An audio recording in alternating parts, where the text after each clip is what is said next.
Buenas, me llamo Borja Vilaseca y nada, estoy aquí con Marisa de Lecturápolis, pasando un rato súper agradable, charlando sobre el nuevo libro que acabo de publicar, Las casualidades no existen, escrita para escépticos. Espero que os interese.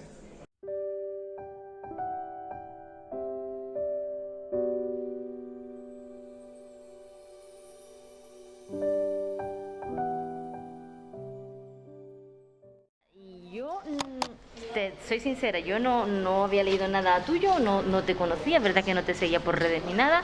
Entonces a mí he visto que has escrito muchísimo y que tienes un montón de proyectos. Yo creo que tú me cuentes en pocas palabras quién es Borja. Vale.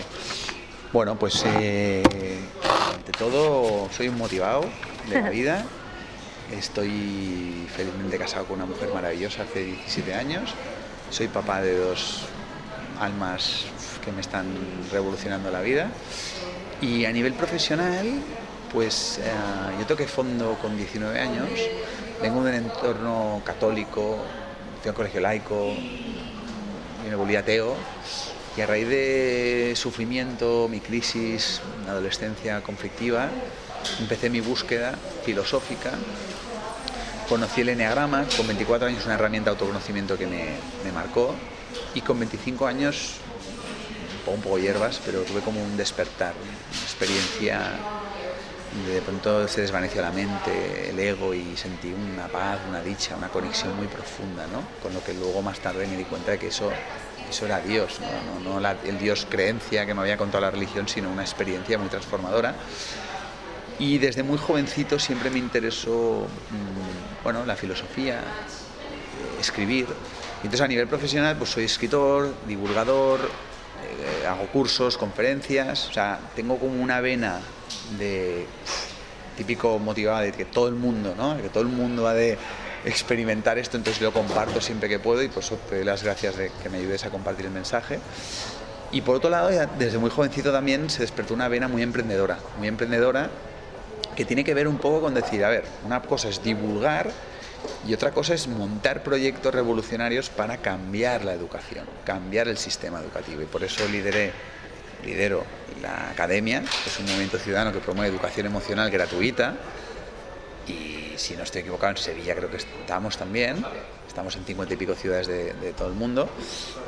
Luego está Cuestiona, que es una comunidad educativa que ya, pues oye, son másters, programas, pero muy diferentes, ¿no? De empoderamiento, de reinvención, de cambio, de desarrollo personal y espiritual. Y luego estoy liderando el proyecto de una escuela consciente, ya de 2 a 18 años, que se llama Terra. Y bueno, si la vida me lo permite, pues soy una persona muy inquieta, muy inconformista y con muchísimas ganas de crear. Al final me considero una persona que la creatividad a nivel divulgativo y emprendedor, pero todo lo que hago en mi vida tiene que ver con fomentar el despertar de la consciencia. O sea, las personas se conozcan a sí mismas y entiendan un poco quiénes son, de qué va la vida y puedan realmente ser el cambio que esta sociedad tanto necesita. No sé si con eso... Has mencionado eneagrama, que Sí. esto no lo he escuchado yo nunca. Profundíceme un poco en esto. ¿Qué es? Pues si puedes, pídeselo a la editorial y que te lo mande. El eneagrama es... Este es un libro muy filosófico, ya lo verás. El eneagrama es una herramienta de autoconocimiento muy práctica, que no me la he inventado yo, que describe 9 tipos de personalidad. Hace una radiografía a grandes rasgos de nuestro lado oscuro y nuestro lado luminoso, del ego y de la parte más esencial, de nuestros miedos, carencias, complejos, ignorancias, inconsciencias, lados oscuros, traumas, y de nuestras fortalezas, potencialidades, cualidades más esenciales, ¿no? Entonces, cuando conocí esta herramienta fue como una bofetada muy grande en mi ignorancia, porque me di cuenta un poco de, hostia, de que lo que yo estaba viendo en la realidad, en el mundo, era un reflejo de lo que me estaba pasando dentro, ¿no? Entonces fue una herramienta que me ayudó y me ayuda mucho todavía hoy a conocerme, a saber cómo funciono, a saber qué necesito para autogestionarme emocionalmente y poder salir de mí y entender a las personas que me rodean, porque cada persona tiene su modelo mental, su personalidad, ¿no? Entonces, de todas las herramientas que he conocido, me parece la más útil y práctica para empezar el camino al autoconocimiento. Por eso me he especializado mucho en el eneagrama, porque mi función social es abrir caminos para que más personas puedan beneficiarse de lo que a mí personalmente me ha cambiado la vida, ¿no? Oye, ¿y por qué escribes algunos libros con seudónimo? Bueno, esto también es otra historia así más larga, pero simplificadamente, coincidiendo con el nacimiento de mis 2 hijos, a mí me han dado fuerte, o sea, fue como... ¿Eres madre? No. Bueno, pues tienes niños cerca, ¿no? Sí. Sabes lo que implica, ¿no? Pues para mí ha sido 2 sacudidas muy fuertes en mi vida y que me pillaron en 2 momentos, bueno, con una cierta crisis, y entonces mi manera de sublimar la crisis es de forma creativa. O sea, mi terapia es lo que hago. Mi terapia es escribir, mi terapia es dar la chapa, es compartir, eso a mí me sana, ¿no? Entonces el primero es el Prozac de Séneca, que yo siempre digo que el gran enemigo de la espiritualidad es la industria farmacéutica, porque las personas necesitamos sufrir, tocar fondo, entrar en crisis para tener la necesidad de salir de ahí, que no es fácil, da mucho miedo, y empezar a mirar hacia adentro, está muy oscuro, y despertar. Claro, si tú te anestesias, es muy legítimo, pero entonces, claro, impides a las personas llegar a ese punto de saturación, que es lo que realmente fomenta el cambio de verdad, que es un poco lo que a mí me mueve en la vida, ¿no? Y entonces he tenido varios momentos en mi vida, y en esa etapa estuve a punto de tomarme un ansiolítico antidepresivo, pero no lo hice. Y tal como cuento en el prólogo de ese libro, todo esto se los puedes pedir a la editorial, ¿eh? Pues estuve ahí, ¿no? Estuve ahí y al final dije no. Y entonces lo que hice fue volver un poco a mis orígenes orientales, ¿no? Y escribí el Prozac de Séneca, porque el Prozac es como la metáfora de lo que nos puede, ¿no? Pues es la sabiduría, ¿no? Y eso fue coincidiendo con el nacimiento de mi primera hija. Y luego en el segundo ya, que se subió el volumen todavía más de todo este percal, fue con mi pareja, y por eso escribí un libro que se llama Ni felices ni para siempre, porque bueno, de hecho nos separamos una temporada, y entonces yo estaba como muy desencantado de la pareja convencional, del matrimonio convencional, de la forma convencional de establecerse en pareja, ¿no? Y entonces es un libro que dinamita por completo ese molde de pareja, y la verdad es que ha sido una fuente de inspiración para que mi pareja y yo pues construyamos otra forma de relacionarnos. Reconstruyéis un nuevo camino. Un nuevo camino, nuestra propia manera, nuestros propios acuerdos, que nada tienen que ver con los que nos propone la sociedad. Y oye, ¿nos funciona? De maravilla. Sí, es lo mejor, es lo mejor. Pero no pasamos por el aro de la convencionalidad. Entonces, bueno, lo escribí con seudónimo, ¿por qué? Porque en aquel momento quería escribir todavía más desde las entrañas. Y son libros muy provocadores, son libros muy dirigidos al tú, que digo tacos, es otro formato. Entonces me apetecía que fueran unas gamberradas, porque tengo un gamberro dentro heavy, y no sé, en aquel momento pues mira, digo, no quiero liarme y tal. Lo que pasa es que soy una personalidad que no puedo estar dentro de un armario mucho tiempo, y finalmente decidí salir, y por eso ahora hay algo público. Muy bien. Oye, las casualidades no existen. ¿Tú esto lo catalogas, este libro, a ver, como le ponemos etiqueta a todos, Sí. como autoayuda? Claro, así es como lo van a catalogar. Eso. Así es como lo van a catalogar. Hoy en día, para mí, hay 3 grandes palabrejas, entornos a la hora de posicionarnos existencialmente hablando, y que es un poco lo que va el libro. El primero es el más mayoritario, que es la religión. Son las creencias religiosas, las instituciones religiosas, que nos venden un Prozac espiritual también, ¿eh? O sea, nos anestesian con unas creencias para... Luego, te lo estoy diciendo muy brevemente, luego si quieres desarrollamos. Luego está el nihilismo, el ateísmo, nada tiene sentido, el racionalismo, y todo lo justifican, abrazándose en la ciencia y el método científico, que son cosas muy diferentes, pero bueno. Y eso nos lleva un poco a un sinsentido, a un vacío. Lo primero nos lleva a un borreguismo, a una credulidad, ¿no? Bueno, a creernos. Lo otro no creas nada, pero claro, ¿a dónde nos está conduciendo, no? A un sinsentido, a una decadencia de valores en Occidente, a un vacío, a un nihilista, ¿no? Una nada muy profunda, ¿no? Un consumismo vacuo, ¿no? A un culto al ego, un culto al yo, ¿no? Y en tercer lugar, la gran palabreja es la autoayuda, ¿no?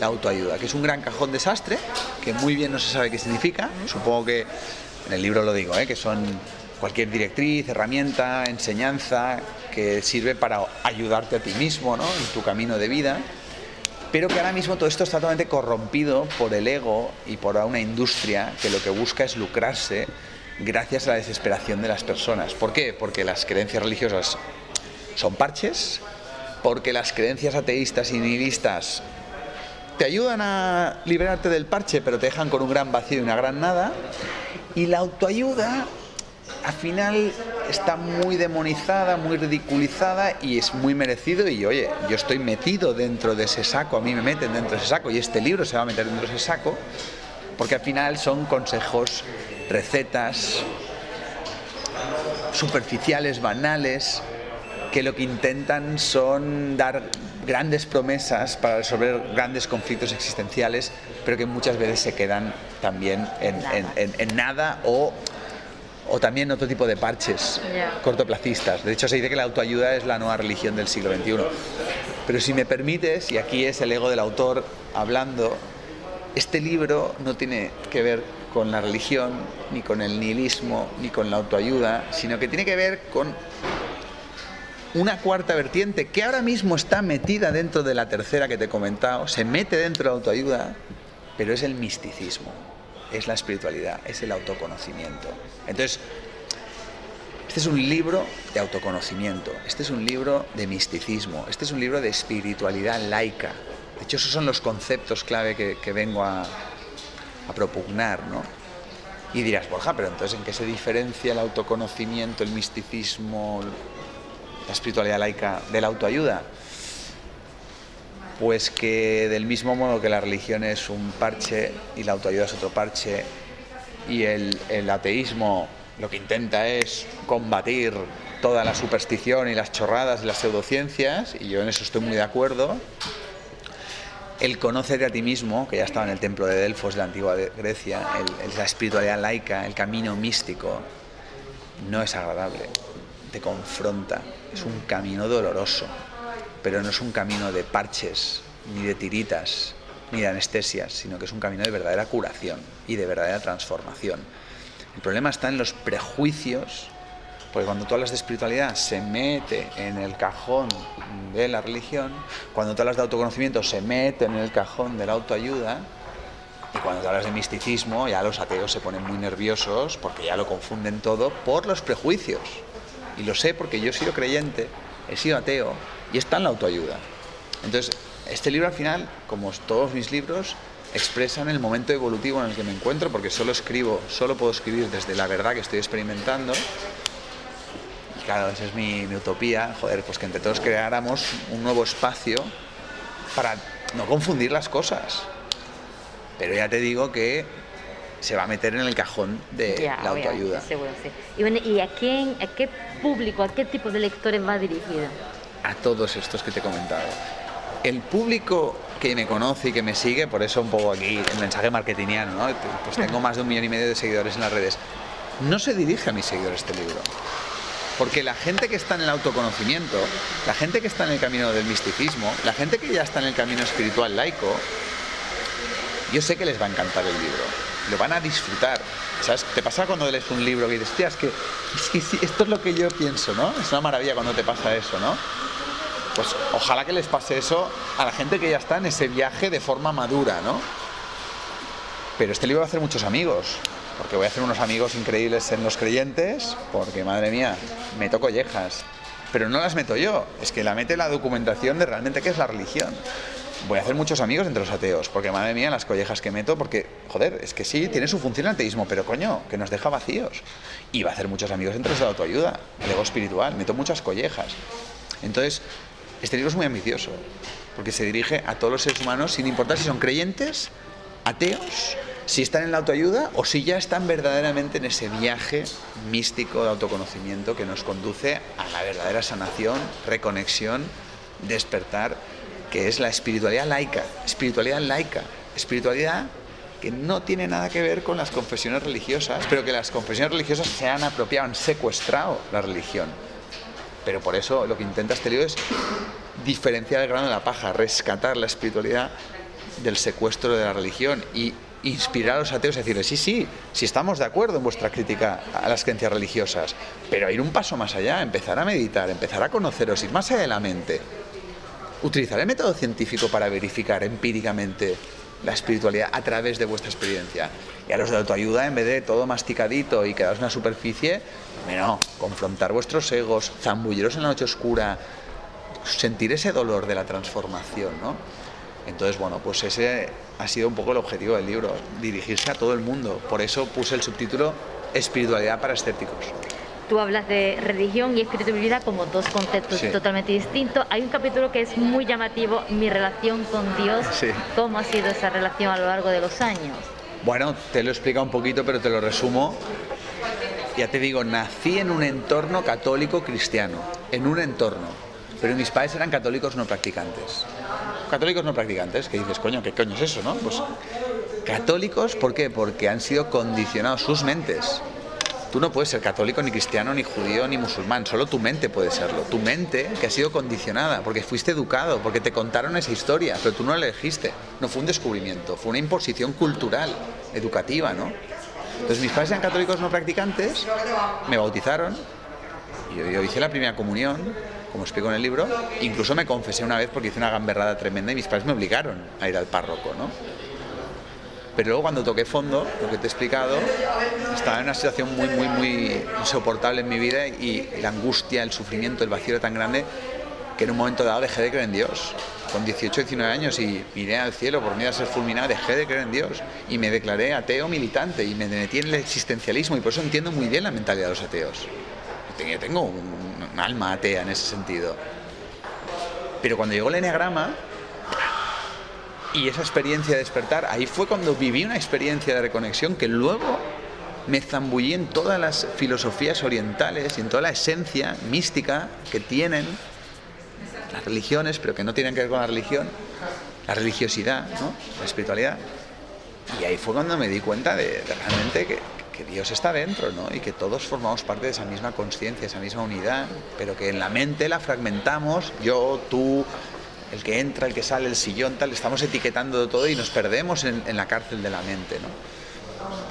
Y entonces, pues ahora mismo la relación que mantengo con Dios es que tengo una enorme complicidad con la vida, y yo estaba muy enfadado con la vida, de que no siempre estoy conectado con esa fuente de dicha, ni de conexión, ni mucho menos, pero ya sé por qué me desconecto, ya sé cómo conectarme, y tengo mis hábitos y mis rutinas que me permiten pues estar lo más conectado posible, ¿no? Y pues trabajarme el silencio, esa meditación, la contemplación, la alimentación sana, ¿no? Conectar cuerpo, sentir el espíritu, domesticar a la mente, ¿no? Y siento mucho la presencia de Dios, pero no un Dios creencia, sino un Dios experiencia cuando comunico, cuando hablo en público, cuando escribo, cuando estoy en vocación de servicio. Pero a ver, tú hablas de Dios, de que Dios está dentro de ti, no es el Dios de la iglesia, no es ese Dios, pero tú ese Dios creo que es tu esencia, es tu espíritu. Exacto, o sea, lo que vamos es que en lo más profundo de cada ser humano, de donde procedemos, es una esencia, es un ser esencial. Y ese ser esencial no está separado de todo lo que existe. No está separado. Y eso es lo que tú sentías cuando estabas en el útero de tu mamá, y estabas ahí fundida, conectada en el líquido amniótico, y estabas en ese estado oceánico que dicen los místicos, y estabas ahí, pero no tenía sentido ser un yo. Y cuando naces, que es un capítulo que lo explico, el pecado original, cuando naces de ahí, te arrancan del útero, te cortan el cordón umbilical y entonces empiezas a sentir una herida de separación. De pronto te sientes un ser separado con una mente y empiezas a buscar fuera. Pero cuando tú vas hacia adentro y reconectas con eso que está dentro, que es el ser esencial, que es la consciencia, que es el espíritu, son palabras, el alma, llámalo como quieras, cuando tú conectas con eso, instantáneamente te conectas con todo. Y te sientes conectado con la gente que te rodea, te sientes conectado con la realidad y no sientes soledad, no sientes vacío, sientes dicha. Son momentos efímeros. Vivimos en una sociedad muy enferma, muy neurótica, y hay una inercia, hay una cultura que nos arrastra hacia afuera todo el rato. Y todo el día con los móviles, las pantallas, todo fuera. Pero cuando tú cultivas esa dimensión interior, ese silencio, esa dimensión espiritual laica, sucede que esa conexión tarde o temprano aparece de forma consciente. Hay un momento que dices, hostia, y lo experimentas, y entonces entiendes lo que te han dicho todos estos sabios, estos místicos, estos portavoces, ¿no? Entonces, lo que se dice es eso, ¿no? Decir que hay una gran esencia universal, llámalo Dios, que es lo que todo existe, es el panteísmo, Dios es todo es Dios, todo lo que existe, estamos inundados de Dios, porque todo es Dios, estamos imbuidos de Dios, universo, realidad, vida, llámalo como quieras. Pero no lo sentimos porque estamos súper desconectados de nosotros mismos y estamos encarcelados en la mente. Y entonces la mente, ¿cuál es el protagonista de la mente? Yo. ¿Y qué nos cuenta? Yo, dentro, fuera. Yo, tú. Yo, Dios. Pero son creencias, son conceptos. Cuando uno va más allá de este yo, de esta mente, de este intelecto, y se zambulle en las profundidades de sí mismo y tiene esa experiencia momentánea de reconexión, el yo se disuelve. Ya no tienes tanto la noción de yo, ya no te tomas tan en serio, ya no te pones tan en la defensiva, ya no es yo, tú y yo y la realidad y yo lo que pasa, no. Entonces empiezas a verte como parte de lo que existe. Y eso es lo que los místicos llaman Dios, ¿no? Entonces, el problema está en que todo esto son conceptos. Y son conceptos que son comunicados a través del lenguaje, a través del intelecto, a través de la mente. Entonces, claro, estos conceptos señalan una dirección que van hasta los confines del lenguaje, del pensamiento, y aquí uno tiene que experimentarlo, y cuando lo experimenta, entonces dice, ahora entiendo a qué se referían esos conceptos. Pero los conceptos no son la verdad. Los conceptos pueden señalar, pero hay que experimentarlo. Por eso es muy importante no tener prejuicios y, como digo en la segunda y la tercera parte del libro, trabajarnos el desarrollo espiritual para vivenciar por uno mismo esta experiencia. Por eso, no sé si se ha conseguido, pero este libro se dirige a escépticos, para que ojalá lo pasen por la experiencia empírica, ¿no? Puedan verificarlo. Hablas de ese Dios interior, de ese espíritu, del alma. Hay un capítulo que hablas en el que el alma no muere, sino que regresa a casa. Es que esto es una idea de hoy explicarlo con palabras, pero, y por favor, también esto, como digo en el libro, habrá que verificarlo, ¿no? Pero un poco la sensación es, si de aquí a aquí es nuestra vida, ¿no? Aquí naces y aquí mueres, ¿no? Y solo existe el universo, la fuente, la vida, Dios, como quieras llamarlo. En el momento en el que el alma que forma parte de Dios, la esencia, es como una gota, es como solo hay océano, todo esto es océano. Y aquí tenemos una gotita, ¿no? Pues esta gotita, fíjate que forma parte del océano, ¿verdad? Pues esta gotita que forma parte del océano, de repente, el día en que te encarnas, ¿no? Físicamente, esa gotita está en tu interior. Tienes una gota de océano. Tú formas parte del océano, pero esa gotita está muy profunda. Entonces, ¿qué pasa? La gente se desconecta de esa gotita, de esa parte del océano, y ¡fum!, se va a la mente. Y ahí está totalmente desconectado. Y por eso siente un vacío, por desconexión. Parte del desarrollo espiritual es que a lo largo de tu vida, conscientemente digas, hostia, dentro de mí hay una gotita de ese océano. Y cuando conectas con la gotita te das cuenta que tú eres el océano, tú formas parte del océano. Nunca has estado separado del océano. Pero tu mente te decía, yo, océano. Pero al sentir la gotita dices, no, es que el yo no es una ilusión, formo parte del océano. En la vida cotidiana decíamos yo, tú y tal, pero ya no te estás tan apegado a esa forma de pensar. ¿Y qué pasa cuando morimos? Pues que muere la personalidad, muere el cuerpo, y lo que pasa es que la gotita vuelve al océano. Pero la gotita, a través de esta vida, ha vivido unas experiencias que han nutrido ese alma, ese espíritu, y le han dotado de unas vivencias, de más sabiduría. Y hombre, la gotita que partió no es la misma gotita, o sea, que cuando vuelve al océano. Ajá. Y esa gotita que se disuelve en el océano. Entonces me puedo imaginar, porque luego venga, pum, se coge otro cubilete y venga, y otra gotita. ¿Y todo esto para qué es? Para que haya un despertar, un desarrollo espiritual, un desarrollo de conciencia, para que algún día toda la humanidad se conciba como océano, como una sola y gran conciencia, como una sola unidad. Eso es un poco la hierbada, es un poco el, ¿no? Vale, oye, fijándonos en la estructura del libro, cada capítulo viene precedido como por una fábula, un cuento, pero yo entiendo que estos son cuentos, son de tu invención, no, hay uno, algo. Solo uno. Ajá. Hay uno que sí, hay uno que nos lo hemos inventado mi mujer y yo, y que es el que prologa el capítulo mira. Los demás son todos cuentos orientales, cuentos filosóficos que he encontrado por ahí. Soy muy fan de los cuentos, se los cuento a mis hijos para si se duermen, pero me doy cuenta que los cuentos están escritos para despertar. Mira, el único cuento nuestro es el que prologa el capítulo 6, vale. el desencantamiento del mundo. Todos los demás, bueno, todas las referencias las tienes al final. Sí, ¿vale? las he visto.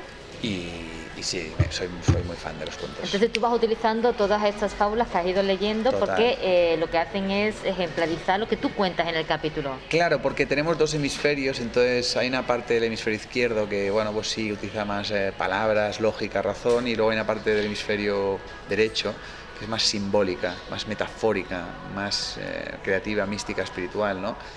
Y los cuentos filosóficos van directos ahí. Te lees un cuento y la metáfora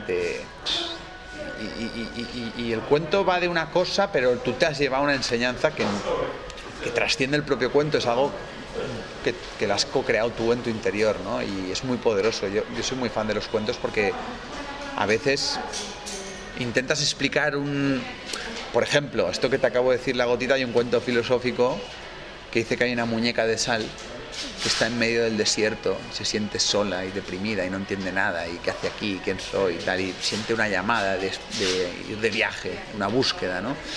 Y de repente, en la medida que se va acercando una gran mancha azul, empieza a sentirse mejor y no entiende por qué, y de repente ve que es el océano, ¿no? Y entonces, hostia, se siente como en casa, ¿no? Pero claro, al ver el océano dice, bueno, le dice, ¿quién soy? ¿Quién eres? Compruébalo tú misma. Entonces mete una patita en la muñeca de sal y de repente siente un terror porque saca y ve que se ha disuelto su patita, ¿no? Y dices, ¿qué está pasando y tal? Y al final no puede evitarlo y quiere saber realmente la verdad de quién es en la vida. Entonces se arma de confianza y valor y se mete en el océano y justo en el instante en que se disuelve por completo la muñeca de sal en el océano, dice, ya sé quién soy, ¿no?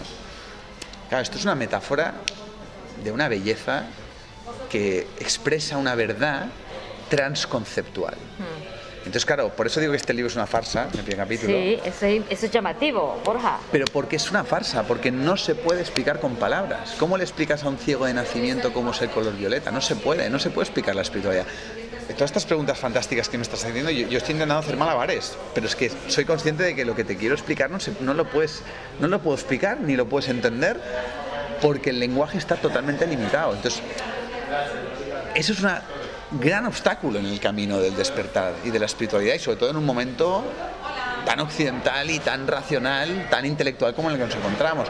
Entonces, lo que he intentado es minimizar esas resistencias explicando al lector las limitaciones inherentes a esta idea de olla de que es intentar lo que he intentado con este libro, pero esperando que el lector escéptico entienda lo que estoy diciendo y, vale, y valore el ejercicio de honestidad que he hecho con este libro, de decir, tío, pero joder, ojalá que esos conceptos se introduzcan en tu cabeza para decirte, hey, estás atrapado por los conceptos, estás en una cárcel mental, mira, eso es un concepto, y ojalá que el concepto te dé una llave conceptual que te lleve a vivir una experiencia que te libere de los conceptos.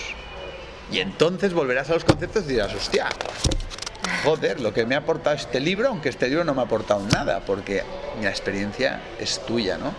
Y por eso los cuentos filosóficos son una maravilla. De todas maneras, el mensaje que transmites debe de llegar a mucha gente, porque yo he estado mirando tu canal de YouTube, por ejemplo, el club de lectura que hiciste con este libro, mogollón de gente con comentarios, es decir, que tú tienes una legión de seguidores, porque ¿crees que cada vez hay más gente interesada en este tipo de libros? Sí, también hay que decir que llevo 15 años trabajando full time, 24 horas, absolutamente comprometido con todo lo que te he contado al principio y súper agradecido, soy un afortunado, y he visto mi propia evolución y he visto la evolución de mi entorno y estoy viendo la evolución de la sociedad, y como explico en el libro, estamos en un desierto espiritual, religión, ateísmo, autoayuda. ¿Dónde está la espiritualidad? ¿Dónde está realmente esa verdad tan liberadora? Y creo que debido a estos tres cajones que hemos señalado, la sociedad está tocando fondo, la humanidad está tocando fondo. O sea, yo creo que estamos en un momento, seguro que puede ir a más, pero yo creo que estamos en un momento de profunda enfermedad, profunda inconsciencia, muchísimo culto al ego, mucho sufrimiento, pero en vez de hacerlo revolucionario, que es lo que hace la muñeca de sal, pues bueno, la gente busca en el dinero, en el éxito, en los tranquimacines, en los me gustas, en no sé qué. Entonces yo lo que siento es que, por un lado, pues yo comparto con toda la pasión y además yo no soy ningún gurú, yo soy alguien que sufría mucho y que todo esto le ha cambiado la vida, entonces joder, no puedo evitar compartirlo y eso es mi vida. Y creo que la gente conecta con eso, ¿no? Conecta con mi naturalidad, mi honestidad, mi simplicidad, y además que no soy ningún ejemplo de nada, como siempre digo. Y en todas las charlas que hago siempre pongo ejemplos personales y hablo de mis mierdas y humanizo mucho, ¿no? Todo este mensaje, hablo de mi lado oscuro constantemente. Y creo que cada vez más gente se está sumando a este cuarto entorno. Ya. ¿Por qué? Porque estos tres no les están funcionando.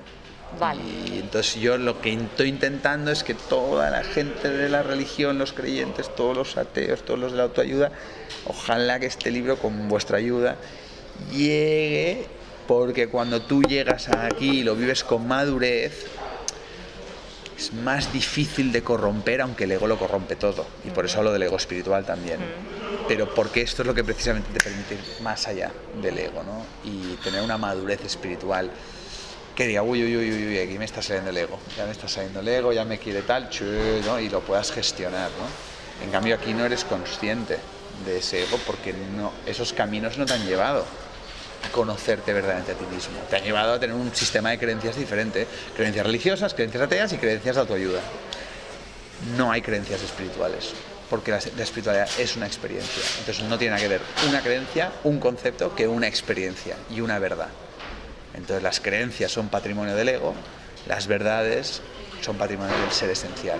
Y eso es lo que nos va a permitir, ojalá, soy utópico, soy inocente, soy ingenuo, que la humanidad despierte cuando cambie su cosmovisión, ¿no? Y por eso no he podido evitar escribir este libro que, vamos, a mí me ha transformado también. Pues Borja, muchas gracias, porque ya no tengo más preguntas que hacerte. Nada, y oye, un placer recibirte aquí. Espero que te animes a leerlo. Seguro que ya sí. Me contarás. Seguro que Gracias. sí.